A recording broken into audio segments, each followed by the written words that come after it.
Hello, good evening, welcome. My name is Jim. This is the Dadler Soul Sessions for May. It's the 2nd of May. It's a Thursday night. And what we do every month, the first Thursday, we have a live stream. And on it, we talk to Dan, who is our leader, Dan Flanagan, about what's going on with Dadler Soul. We talk to Alex, who is our conflict management expert. He is coming up very soon. And we also talk to a person of significance who has something to say about being a dad, being a man, or those sorts of things. In fact, without further ado, let's stick on the This Morning music and have a look at the menu. Here we go. This is what's coming up. You've got Dan Lassalle very soon with his update. Alex's conflict management clinic coming up, which is got youth football. It's got an affair, and it's got horrible bosses. It's pretty much like the Coronation Street of the Dad Lassalle Sessions live stream. And then 9 o'clock, it's actor Matthew Cottle. He is very best known, I think, as Martin from Game On. If you are a gentleman of a certain age, and I know a lot of us are, you will know Martin from Game On. You will know that TV series, the sitcom, absolutely legendary. He will be here talking about that. I mean, this is pre-recorded, okay? I did not want to bring up Game On because I feared that that's what everyone brings up with him, even though that was the thing that I was so interested in. Thankfully, as you'll hear, he brings it up himself, and we have a good chat about that. He also talks about being an actor. He's out on the road. He's on tour with a play called Party Games, and that takes him away from his family. He's got kids, and he's been an actor for a while, so he'll talk about what it's like to be away from the kids and then be with them all the time and then be famous on the school run. He talks about that, his new play, and his appearance in The Responder. If you saw The Responder, you will know Father Liam Neeson is a brilliant character. He was in the first series. He's even more involved in the second series. He's played by Matthew Cottle, and you can hear from him 9 o'clock this evening on the Dad Lassalle Sessions.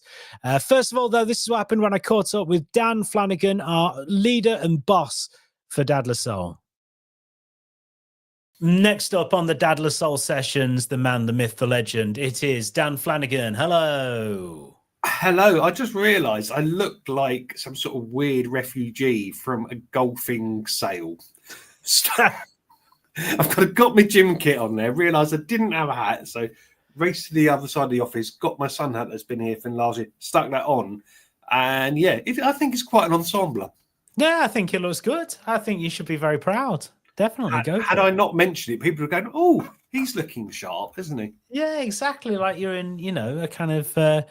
like a cool band. Question for you. Yeah. When was the last time you gave a completely off-the-cuff comment to another man about something they were wearing or how well they looked? It actually... it wasn't that long ago. I told someone that I really liked their jacket. Yeah. It was at a vintage fair, and... I wasn't trying to sell it on anyone's behalf. I think that actually... I think they'd already bought it. And I just walked past it. I just thought, oh my goodness, that is an amazing jacket. It was a really nice sort of herringbone, sort of woolly, beautiful, I mean, inappropriate for spring. But come next autumn, I suppose it's Yorkshire, come most of summer, it'll be fine. It was really nice. So I did say, but yes, it doesn't happen very often. Why, was that kind of where you were coming from that I should have started off by saying? It's similar to, there was a fellow I bumped into, and he had a really nice Fred Perry jacket on, and we sort of wandered past, said hello, and I really like your jacket. And he was like, oh, it's good, Nick. I've nicked it from my son. I've got to the stage where, his child is now big enough buying clothes that he can steal back. Perfect. So I saw the effect that it had on him. And I thought, actually, that is a really simple thing, how you can just make somebody's day, is give them a compliment. And then I sort of worried about, okay, what are the rules of giving women that you don't know compliments?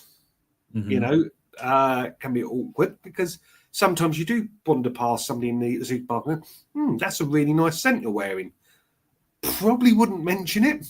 No. Yeah. You smell really nice. Come here. I know, but I would think that, like, I think that's what puts me off making more comments like that about other blokes. And Yeah, actually, when I think about it, whenever someone's come to me and said, "Oh, I like that shirt," or "I like whatever you're wearing there," yeah, it's made me feel really good. And I've not felt that it felt creepy in any way, shape, or form. Just thought yeah. it was a nice thing. And then, didn't really think anything of it. Just maybe went around like maybe 5% happier for the rest of the day. Exactly. I mentioned, I think it was on the previous show that when I was in New York, I got a few compliments about my cap from completely random strangers. And then, I was buzzing. Absolutely, I'm living off that, sticking it in my son's face every opportunity, you know. But I think we should do more of it. And I want to sort of just raise people's awareness that it is nice to be nice and give people compliments because, yeah, you can all look rubbish. We can all have a load of stuff going on in our background. But, if somebody likes your lippy or likes the cut of your jib or, you've got very, very shiny shoes on, tell them. Yeah, I had an experience. I bought some shoes on a whim. I got a job that was quite well paid. Yeah. And I'd worked in radio, so I had not had a well paid job for many, many years. And I was out in Sheffield, and I walked past this shoe shop, and there were this amazing pair of Grenson shoes, and they were just beautiful. They were 200 quid, and I was like, I've never spent 200 quid on shoes before, and I bought them.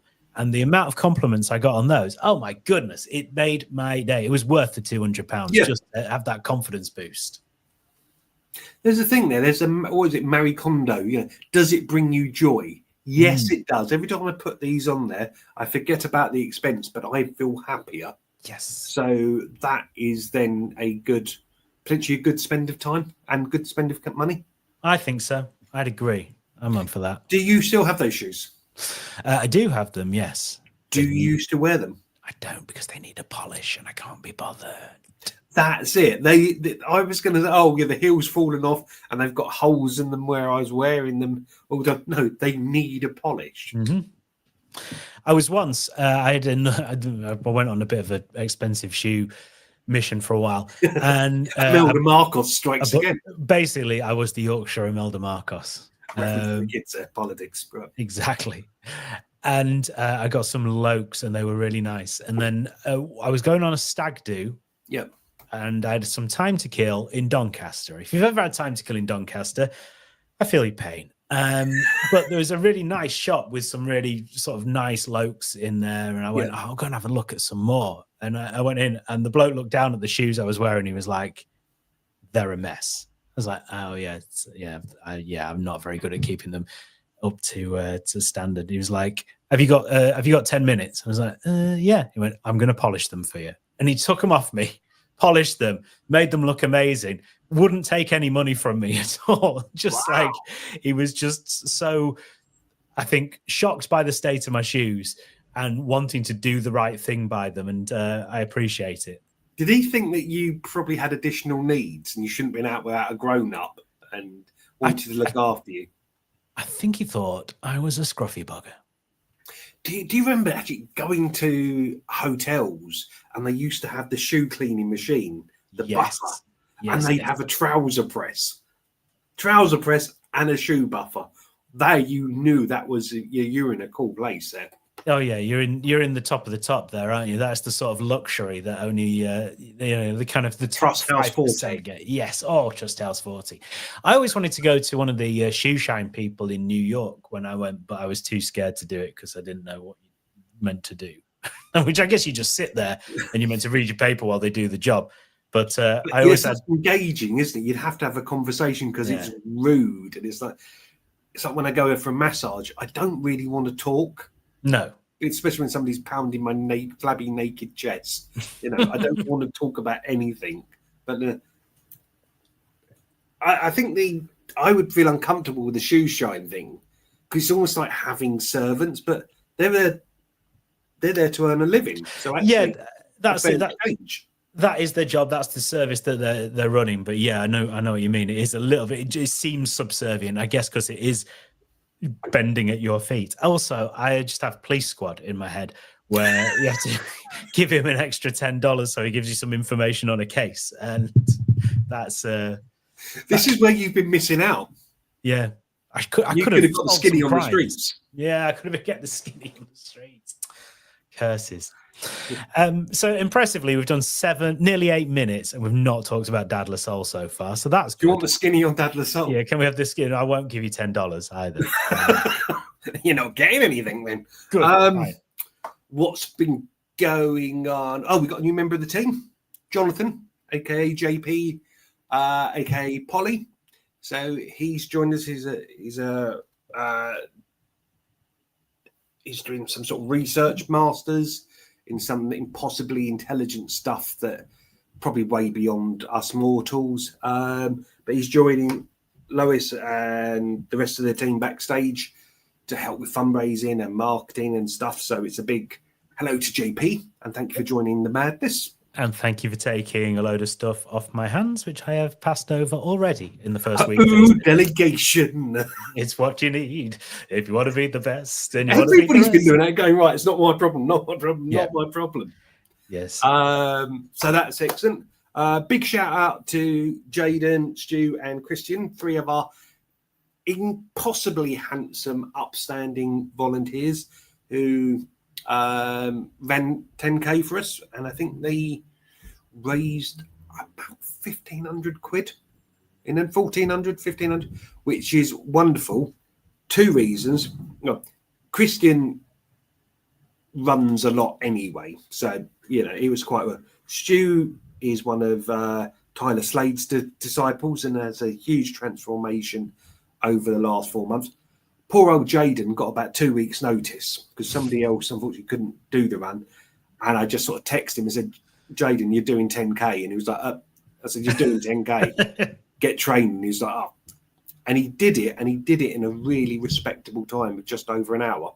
Yeah, he'd barely done any training at all. Wow, impressive. I think he's had one less takeaway or something like that. That was just... And it looked like a hot day as well. It looked like a roasty day. Yeah, it was when I was in New York. So I was sitting there going, I'm going to have another hot dog. Yeah, of course. Yeah, minions get sweaty. But I realised that, I must be prepared to do what I ask of others. So, maybe watch this space next year. I'll be having a heart attack somewhere along the Brighton seafront in tight-fitting shorts. I mean... That's nothing to do with running. That's just a really good night out. So terrible, but so alluring at the same time. It's confusing for me, this. Paper death. That's been going on. What's really cool is the money that they've raised, we are going to invest in a proper swanky online shop. And we've got a really nice, cool range of new Dad LaSalle merch being launched. Fingers crossed in time for Father's Day. So... the boys and girls at home will be able to rock the sweatshirts, rock the t-shirts, even a bit of merch there for the kids, get them young with a Kid LaSalle. And all the money then goes to allowing us to do more play dates. So you can look cool, act cool, and do some nice things. So that's a nice thing as well, isn't it? Helping out other dads, helping out people, families come together, enjoy and looking good time together and look good. And have that sort of uniform on the school run, right? So if you see another Dad LaSalle, you can just give them a little wink. It's the first rule of Fight Club. And genuinely speaking, quite a lot of the time where I've worn the sweatshirt out, it has started conversations or going back to random compliments. People go, Dad LaSalle, oh yeah. You get that knowing thumbs up. Mm-hmm. Or they go, oh, cool. And then it'll start a conversation. And then you'll go, okay. Come into our cult. This is... You'll never leave, but that's fine. You'll never leave alive. No. Nobody here gets out alive. And then we've got lots of events coming up, haven't we? We've got Cy Cannons, our wonderful DJ from the Get It Together crew, is coming down to our Brighton Dads Only session. So you can actually bring your records along and to scratch. We've done these play dates with the dads and kids before. But I'm going to start having the fun at the Dads Only sessions as well. So, because you always have to put kids first. It's so annoying. Yeah, they're needy, aren't they? Yeah, they really are. Whiny, needy. Yeah. So we've been in them, and then we've got lots of great events coming up. We've got our summer party with soul singers, with stand-up comedians, but great DJs, graffiti artists, dance battles, circus performers. I've essentially gone a little bit daft in booking people, but it's going to be 3 hours of really good entertainment for the family. So that's at the Brighton Open Air Theatre on the 21st of July. So get your tickets early, because we've done it previously a couple of times and sold out the 500 tickets very, very easily. So I'm hoping we can again. Because you're a big sellout, that's what it is. No sellout. No. We've mastered the art of selling out without selling out. Oh, nice. You've said that before, haven't you? I have. You've used that I've got it here on my notes. But it's true, because you don't want to be cheesy or rubbish. But also we realise that what we do is made with a lot of love. You know, we do put that extra effort into making sure that, you know, whatever event you come to of ours, that you have a nice time. So, if we can do this at the summer party and then raise a few quid, that's always helpful as well. So, fun times, give money. Bit like an evening out with Bob Geldof. Yeah, slightly less swearing. Only slightly, but just slightly. Only slightly. Give us your money. And not. Do you spend the after the night in the morning when you've been out all night? Do you hop on the back of a milk float and drink a pint of milk? No, I don't drink milk like that. And there probably still are milk floats, aren't there? It's possibly, yeah. Ours just comes in the back of a pickup truck. It's a bit disappointing. Yeah. But actually, my brother-in-law used to be a milkman. Right. So you can always joke with the kids. You actually are the milkman. Amazing. Yeah, and then they've got no idea of what reference it is, because they were born, you know, in the 90s. But once they've seen some Benny Hill, they'll understand. Is Dad, why are you going around to that housewife for the 4th time today? She's just not given us a 2 shillings and 6pence. I'm going to help her with a gold top or something. I don't know, whatever. There's a full cream gag there, isn't there? Yeah, there is. And I think we need to move on. Briefly. Thank you very much, Dan Flanagan, for telling us what is going on with Dad LaSalle. You are kind. And what a lovely hat you were wearing. Like that compliment. Yeah. That was it. That was the chat that I had with Dan. There was some stuff about Dad LaSalle in there. It was mainly about shoes and compliments. But you know what? That's all part of the fun, right? This is the Dad LaSalle Sessions. It's May's edition of that, on the way at 9 o'clock this evening. Matthew Cottle is here. He's the actor who played Martin in Game On. He's also worked with a wide range of amazing people. Danny Boyle, he's worked with Stephen Fry, Richard Attenborough. He talks about that in the interview that I did with him. I did it a couple of days ago. And he's talking about his play, which is touring around at the moment. What it's like to be a dad when your job is to go off around the country or go off on film sets and things like that. What it's like to be famous on the school run, and a lot about Game On, because if you're a man of a certain age, that will be what you're interested in. Can I just say, I don't think Dan got the reference to Bob Geldof drinking the milk. So I've just gone and found the picture. This is it from the milk advert back in the 80s. Bob Geldof drinking some milk off the back of a milk cart. Wasn't worth the effort of going to find that, was it? Right, time for one of my favourites, regular bits of this show. It's Alex here with his conflict management clinic. Hello, Alex. How are you doing? I'm very well, thanks, Jim. How are you? I'm good, thank you. Do you remember the Bob Geldof advert, drinking the milk off the back of the milk floats? I do indeed, yes. And the milk float thing actually reminded me of one of the early scenes in the original Italian Job, when he's sitting on the back of the milk float looking at the cine film. And if you're under a certain age, you'll have no idea what I mean by cine film, of the car crash that was the opening credits to the Italian Job. Alex, I tell you what, I would happily scrap this conflict management thing and just talk about the original Italian Job. It's my favourite film of all time. It is indeed. And it's got some of the best cars in it. It's just brilliant. Absolutely brilliant from start to finish. Completely ridiculous. But we are contractually here to do this. Listeners have been sending in their conflict management issues for you to help us with. I must just say, any point I could be interrupted by a sick child. I'm parenting alone, and I've got a child who's been very sick over the last couple of days. I'm hoping he's going to stay in bed and sleep, but if I get interrupted, I might have to put something on instead. It's no problem at all. All right, good. Right, my son plays on a football team for under sevens. Mostly the parents are encouraging for the kids, but one dad's super competitive and full on, shouting advice that probably confuses the lads, if anything. He also is really harsh on his own son. The boy was crying the other day and his dad was just shouting, "Man up," from the sidelines. I don't want to cause a scene and fall out, but how do I diffuse this situation? Alex, what should he do, this person, this dad? Overly competitive parents are an absolute nightmare. We've all met them. We've all seen them on the school run, school sports days. They're the ones that are going to be doing the parents' 100-yard sprint. They are the super competitive ones. And usually their children can do no wrong. And when their children do something that they don't like, they tend to get even more, not aggressive, but up in your face about it, or up in the child's face. This situation, I'm actually going to borrow something that I actually did genuinely see happen in a similar situation. It was actually rugby, not football, and they were a little bit older. But it was actually a mum who was being really tough on her son. And 2 or 3 other mums I noticed were clearly upset by this.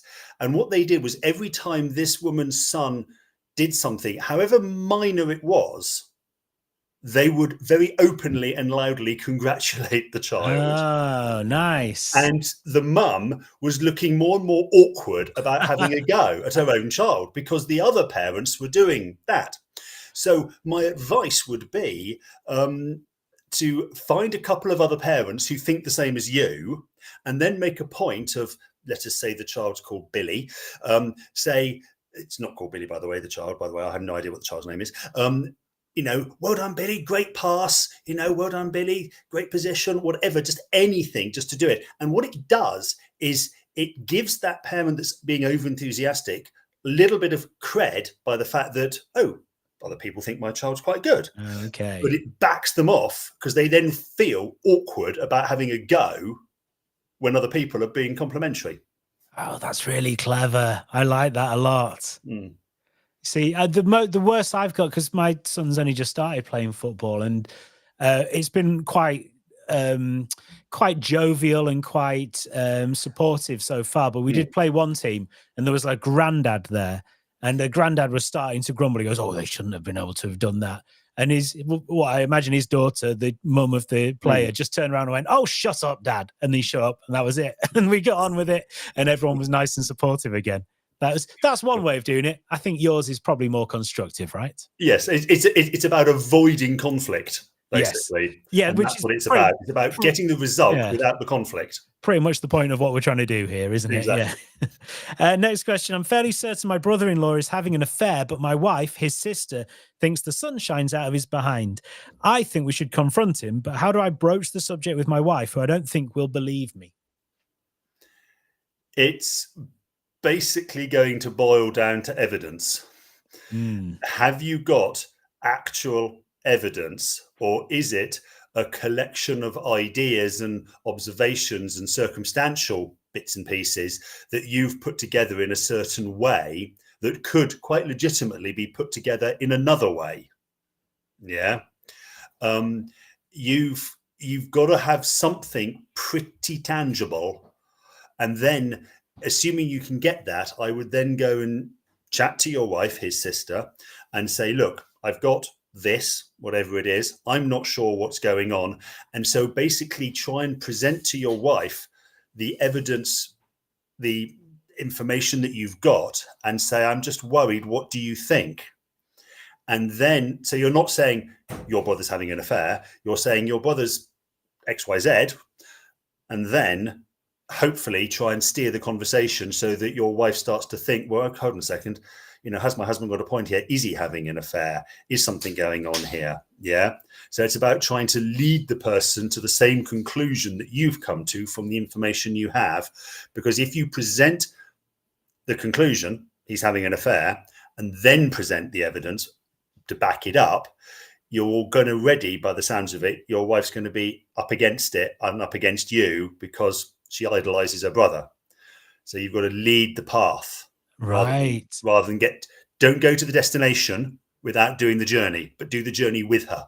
Okay. I mean. Point out the flowers on the way down the garden path. Yes. Yeah. Exactly. Nice. Okay. Make her think it's her deduction. Make her think she's Colleen Rooney, right? Yes. Exactly. And this one, my teenage daughter's boss has it in for her. She gets all the menial jobs, even though people who started after her don't have to do them. How do I get them to treat her more fairly? Okay. I have a teenage daughter. She works part-time. She's also a student. When she tells me about things at work, I listen to them. I understand what she says.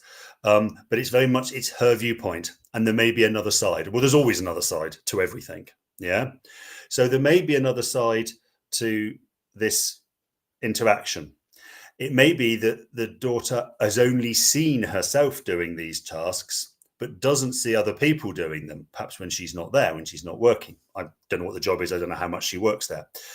So it's worth trying to find out the other side of the story, which might be quite hard. Secondly, be very careful about interacting with your daughter's employer, because unless she's under 18, your employer can completely ignore you because you've got nothing to do with it because she's over 18. If she's under 18, then yes, you've got a little bit of sway in it because she's a minor and you're the person with parental responsibility. What you don't want to do is go in all guns blazing, which might then upset the employer and cause her to lose her job. Yeah, and that would then cause, then next month I'll be doing the conflict management between you and your daughter. Yeah. So it's about trying to get the other side of the story, get a fully rounded picture, and then actually give your daughter some tools and ideas on how to interact with her boss. Yeah. Now I don't know whether her boss is male or female. Yeah. And it would have been interesting to know, because there's a definite dynamic that can be different between a male and a female boss, and also bosses who are not old enough to have or do not have children that age. So I see 20-year-olds trying to manage 18-year-olds, and it's a very different dynamic to a 40-year-old managing managing an 18-year-old. Mm-hmm. Yeah. And again, it's worth trying to find out a little bit more and not going in as a bull in a china shop, because that will only end in tears for somebody. Yeah. My parents going in on my boss, when I used to have a boss, I can't even imagine what that would be like, but highly embarrassing, I would say. Exactly. I would not get involved with my daughter's employer in any way, shape or form unless I felt something really sinister and serious was going on, which, bearing in mind it's a multinational company she works for, is highly unlikely. Yes.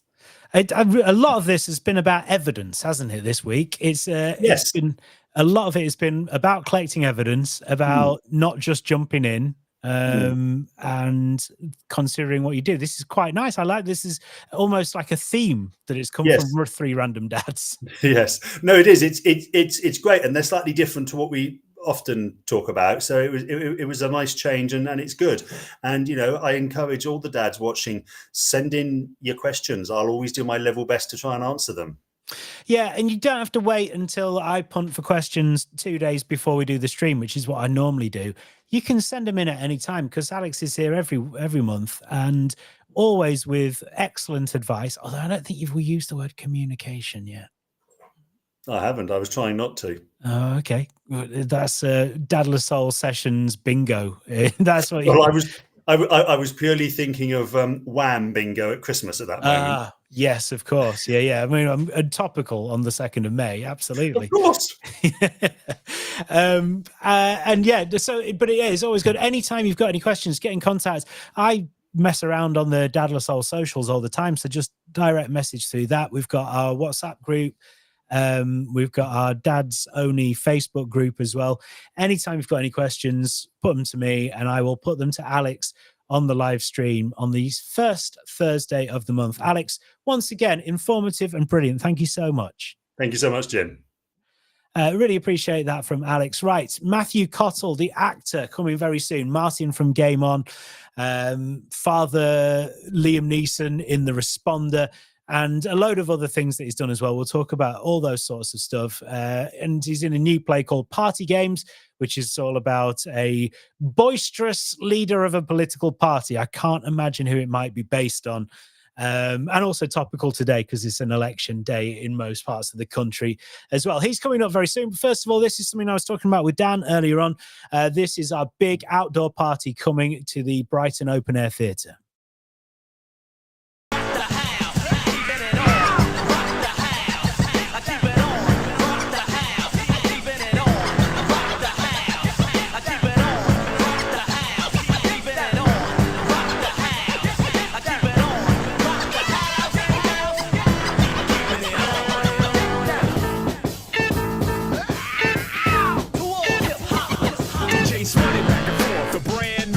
In the parks after dark, B-boys came to listen in shell-toe Adidas, fat lace sneakers. The techniques turned and bricks burned the speakers. Band rocked the place. The party was live. We're talking 80, 81, no later than 85. But yo, I can't lie, my eyes were never blessed by the visions that I'm living of rap. Resurrected, check your tape deck, it's heated, about to melt. While format spins the wax that's on the belt, terminating all ties. By now you realize, short shot of rocket shit on rappers that's omitting our roots. Who you kidding? True, we can't forget Melly Mel, Grandmaster Caz, and all the rest. And if rap's new to you, God bless. Let me suggest you take heed to the words that I manifest.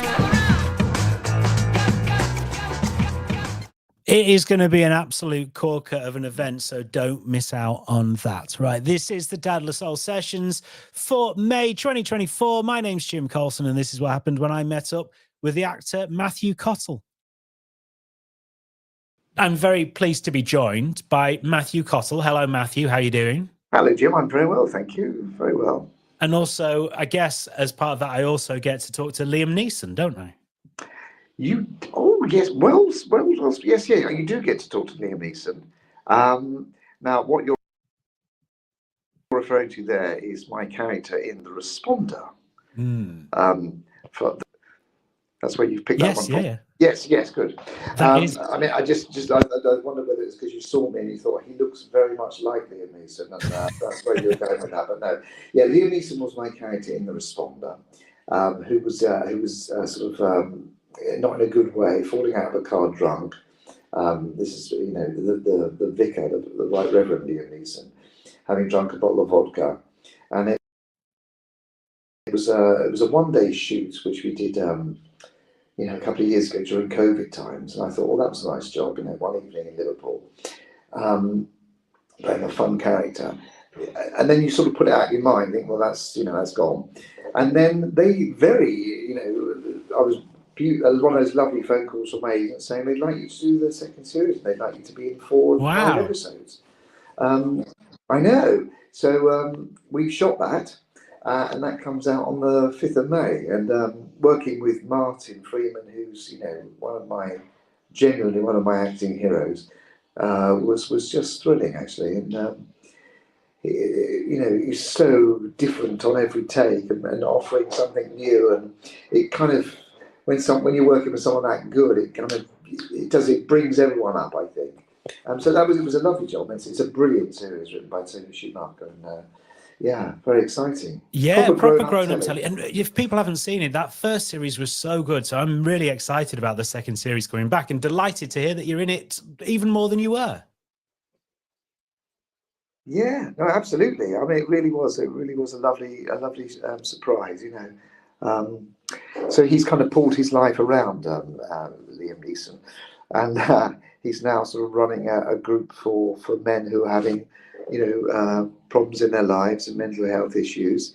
And he sort of doesn't recognise the Martin Freeman character because he was so drunk when they met. Although there's something going on in the back of his brain thinking, hang on, possibly we may have met. And then later in the series, I don't want to give any spoilers away, but they do have that conversation about what happened, and but I shan't go into that too much. Excellent. Well, we look forward to it. Speaking of people you've worked with, I was looking through the list. You've been directed by Danny Boyle, Richard Attenborough, and Stephen Fry. That is not a bad list, is it? Yes, I know. Yes, Richard Attenborough was another one of those nice phone calls. He was the president of RADA when I was there. And basically, at the end of the 3 years at RADA, you do kind of two-minute speeches in front of all the agents and everyone. It's quite terrifying, but it's kind of really important. And I did a sort of a bit of comedy, sort of slapstick stuff. And thought nothing of it. And then sort of 6 months later, I wasn't working, and my agent phoned up and said, "Oh, Richard Attenborough would like you to play Stan Laurel in Chaplin. They want to fly you to Hollywood next week just for a week and get to work with Robert Downey Jr." And it was like, whoa, I've been working at Membry service station packing crisps, and then suddenly there I am. But I mean, as had Robert Downey Jr. probably. That's what he'd been doing. Yeah, exactly. That's what I told myself. Yes. Well, it's just fascinating, isn't it? And that's the life of an actor, I guess. And it can, it can go in one way, or it can go in a way where you're flying out to Hollywood and. Yeah, it's bonkers. I mean, it really is bonkers. And I did want to talk about that because we're a dad's organisation. It's interesting. You are a dad. How does that sort of lifestyle work with bringing up children? I imagine makes it even more difficult.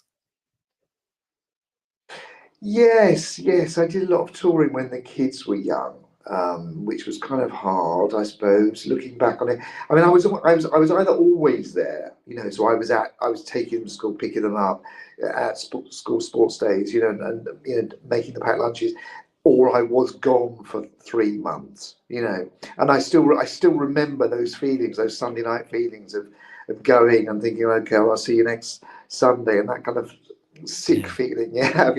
And I think my daughter was fine with it. I think my son struggled with it a little bit. But as I say, I was either always there, and probably if you look back on it, I think I was probably around as much, or if not more, than the average dad.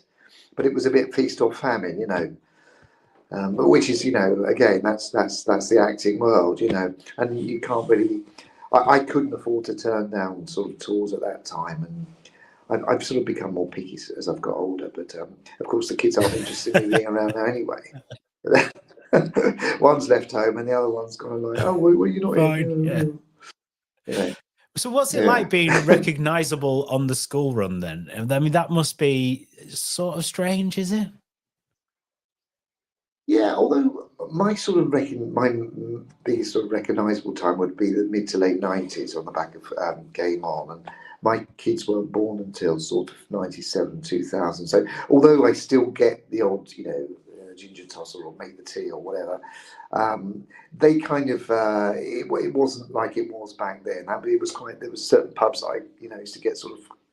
This was back in the day, of course, when there were only 3 or 4 channels, so bottom Game On night became like a big student thing, and there were certain pubs I'd get absolutely mobbed. Of course, I used to go in those as much as I could, But so they've got used to it. That's all they've known really. But I don't get it much now. I mean, I travel on the tube every day, and no one ever seems to bat an eyelid. It's because I've aged horrifically. Not at all. I mean, instantly recognisable as your character in Game On. I'm really glad you brought it up, because I wanted to not to be me that just went, right, you're doing party games in Worthing, but let's talk for half an hour about Game On, because that is very much my era, and I think a lot of our dads as well. Their era is Game On. It was such a big thing, wasn't it, at the time?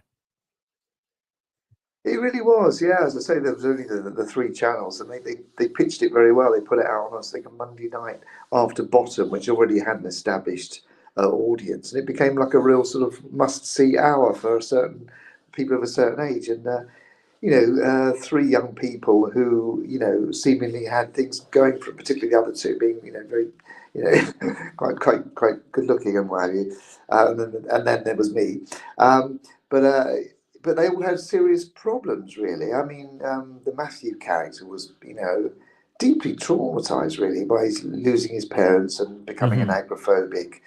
And then he was sort of living his life through the two of us. And of course, the Mandy character was going, sleeping around, not being fulfilled in her job. Martin was very much put upon, couldn't meet a girl. You know, so they were all kind of like people with real problems. And I think that's why it was successful, because people kind of identified themselves in the characters. You're right. It really is. It was very deep, actually, for something that could have just been a knockabout sort of comedy, but it wasn't. It had a lot more to it, layers and layers. And I think that's why, actually, you know, if you ever see an episode now, it's still really good. Yeah, absolutely. I mean, the scripts were so good. I mean, we never used to change a word. I mean, they came like that, and we thought, yeah, this is dead right. And I think that was because the female writer had lived with two guys, and she literally had that sort of experience. I'm not saying that she was the Mandy character. She wasn't very happy about that, but yeah, they were based on real people, and as you say, it wasn't just a sort of slapstick, half an hour silliness. It was funny, but it was real, which makes it so much more interesting. Absolutely. And I mean, it's been an amazing career, really, that you are continuing on, and you're now you're still touring, but as you say, being more choosy about these things. And your latest project seems pretty exciting and fairly timely as well. Absolutely, yeah. So it's a new play called Party Games, which is a political comedy, and it's written by Michael McManus, who used to work for the government. He was a former Tory aide, worked for Ted Heath, and so it takes you sort of behind the scenes and the machinations of Westminster. And this guy who was a Tory MP, who was then sort of lost his job for some sort of various reasons, but then becomes quite successful doing I'm a Celebrity, Get Me Out of Here, and those kind of reality TV shows. Becomes quite funny because he's a bit rubbish. So our play set 2 years into the future, where Labour and the Tories, people are sort of the politicians are leaving because they're both rubbish, really, and the country's being failed.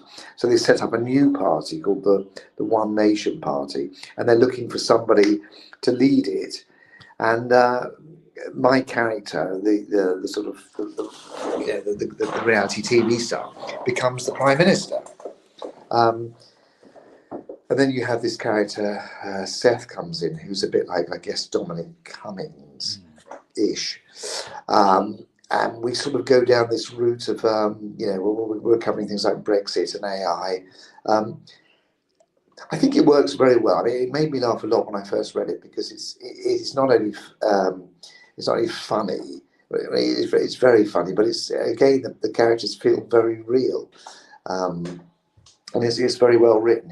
You can tell the writer sort of knows the people. I mean, I don't know how realistic it is that someone a bit rubbish who's become popular on reality TV programs then becomes Prime Minister. I can't see that ever happening. No, I can't think who it could possibly be like. No, I mean, it's just extraordinary, isn't it? Yeah, I know. I mean, I'm trying not to do him, but there are bits of him inevitably coming out. Well, that must be the problem. It must be the problem writing a comedy about politics is that, I mean, what are you have to go a level above the comedy that is politics at the moment, right? Yeah, well, exactly. I mean, some of these scenes are sort of come slightly ridiculous. You think, well, this can't be happening. And he said, oh no, it was worse than that. But I didn't put that in because people wouldn't believe it. So yeah, I think everything in the play is kind of just stuff that he's seen happen, and so we're taking it on tour. So we start at Guildford next week. We do a couple of weeks there, and then we go to Windsor and Cardiff, and then we're in Worthing. I think just the Wednesday to the Saturday. I think it's the 12th to the 15th. Spot on. You're right. The Connaught Theatre. There you go. I've got it written down. You're absolutely correct. Yeah. So really looking forward to that. I've done Worthing a couple of times in the past. A lovely time there. The theatre, as you probably know, is very well supported, and Yeah, it's lovely. It's the only one I think where we're by the sea, so we're all going to stay down there and have a little after the show, go out for drinks, and it's a Oh, week I'm that's really looking perfect. And forward that to. must be, it must be quite nice being part of a cast like that. You do get to go around. Do you get to see some of the towns that you go to? Do you get to enjoy them? You do, and this is very nice towns. It's Guildford, Cardiff, Windsor. We're calling this the Waitrose tour, because we're going to all the nice venues. And it's a really good cast as well, isn't it? So, yeah, who else Really is with good you? cast. Yeah, excellent. Deborah Stevenson, who's very well known for her being an actor on Coronation Street, etc. But she's famous for her impressions. Who else we've got? We've got Chrissy Bond, who was in Coronation Street. This is where I should have the cast list written down somewhere now, isn't it? Because we've just done a run through of the play, and my brain's a bit scrambled. Brian Early, who again is in Coronation Street. Yeah. They won't ever see this, so I'm very good. But it's a very good cast. They're all brilliant. They're all perfect. And that's fine. And you got the dates right. That's the most important bit, right? So That's the most just before important we came on, you were talking about you've just done the first run through for the writer. How? That's right. Yes, which is why I'm How hiding incredibly in the cupboard now. nerve-wracking is that? It was a bit, yeah, because we've done 3 weeks of rehearsals, and then you sort of think, okay, well, this is up to a good standard, as they say. But a week to go, let's bring the writer in to have a look. And because it's actually easier doing a play on the stage where the lights are on you and you can't see the audience. But when you're doing it in a run, you're very aware of a new presence in the room. And when it's the writer, you can see him looking at you, something you've done, then suddenly going down and writing something. You think, what's he writing there? He's delivered that line wrong. Or perhaps I'm going to write him a new line. That sort of thing. So it was slightly intimidating, but I think it went quite well. You seem to be laughing. It's good. Seem quite pleased. When you do a tour like this, and then you are playing the same part every day, can you sort of separate your mind and your voice? Can you be thinking, oh my goodness, why is that person doing that? Whilst you're also delivering the lines. How does it work? Well, sometimes I can be doing that. It depends on how much you've got to do in the play. I don't really stop in this. I'm pretty much on throughout, and I'm talking a lot. I think if I'm not fully 100% in it, I'm going to be in trouble. But there's definitely parts I've played, where I've sort of been thinking about what I'm going to have for my dinner later on, what train I'm going to get home, and all that sort of stuff. But this, he's a good fun part to play because he's having a really nice time. Even if there's chaos around him, he's having the time of life. He can't believe he's been made the Prime Minister. And the key to playing him for me is to have a good time. And I think hopefully if I have a good time, hopefully the audience will too. He goes a different way from Boris. I think he sort of redeems himself a bit at the end without giving too much away. So it's almost like the Boris we wish we had. There's still time. Hopefully. It could happen. It's not very likely, but it could happen. No, it certainly isn't. No, it certainly isn't very likely. And on this sort of tip, there's obviously a lot of lines to learn. You are, when you're the lead character in a main play. Yes. Have you got any tips for improving people's memory? Because you must have trained your brain in a certain way to be able to take those lines. That's what I'm always in awe of actors for doing, is just remembering those lines. Yeah. Yes, it's. I just got into a routine because we started rehearsing the 1st, 2nd of April. So I decided to start learning it the beginning of January. So I would get up, take the dog for a walk, come back, make a coffee. The dog would sit on my lap, and I would try and do 2 pages a day. I could, going over it, to myself, and then the dog sort of looking at me, thinking, "Oh Christ, you're doing this again." And then I would just do for a couple of hours, because I find after 2 hours your brain starts getting a bit foggy. And then never pick it up in the afternoon. That's always fatal, because if you've been learning something in the morning, go back to it hours later, it will have gone. You think, oh no, that was all a waste of time. Let it percolate overnight. You come back to it the next day, it's pretty much stayed. I don't know. It's an amazing thing, the memory. And whereas with TV, you sort of put it into a short-term memory because as soon as you've done the scene, you've disposed of it. For a play, you have to put it into your long-term memory, because that is just repetition, going over it again and again and again, so it stays in there. I don't know how it really works. I don't really know how I do it. It's not the fun part of the job, the line learning.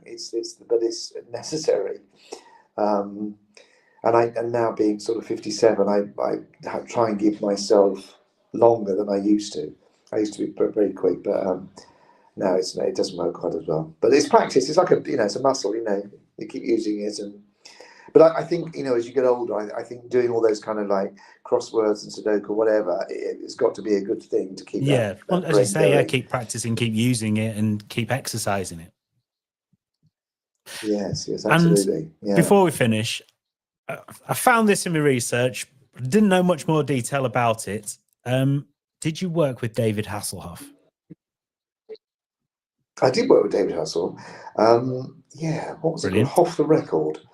Yeah, it was kind of like a spoof. He was great actually because he was sending himself up massively, but he was really game. And we had a nice time on that. Yeah, I did an episode of that with him. Nice guy, fun guy. Yeah, what can I say? Gone from David Attenborough to David Hasselhoff. That's my career. Oh no, it's Richard Attenborough, not David Attenborough. Damn, that would have been a good game otherwise. Curses. Oh well, close enough, right? Close enough. Absolutely. Close enough.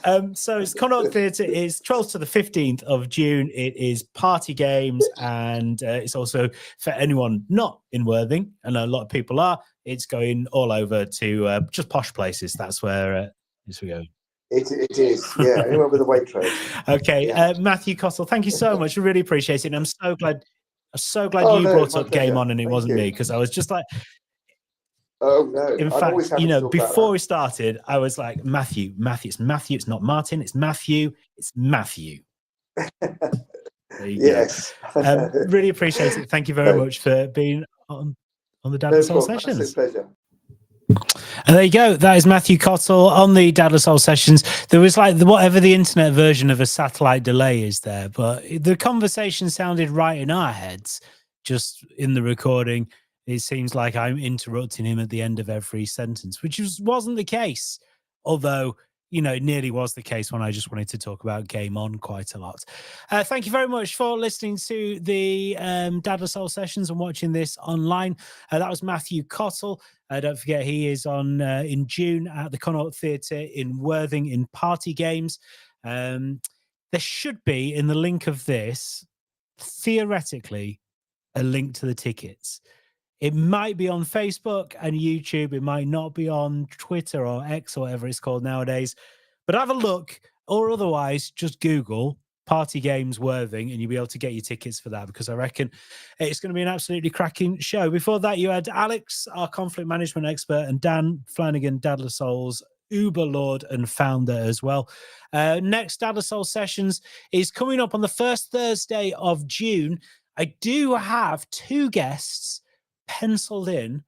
I can't say who they are because they've not technically confirmed, but usually at this point in the month, I've got no idea what it's going to be about. So this is uncharted territory. I might even be prepared for the next one, but wonders will never cease, I suppose. Thank you very much for joining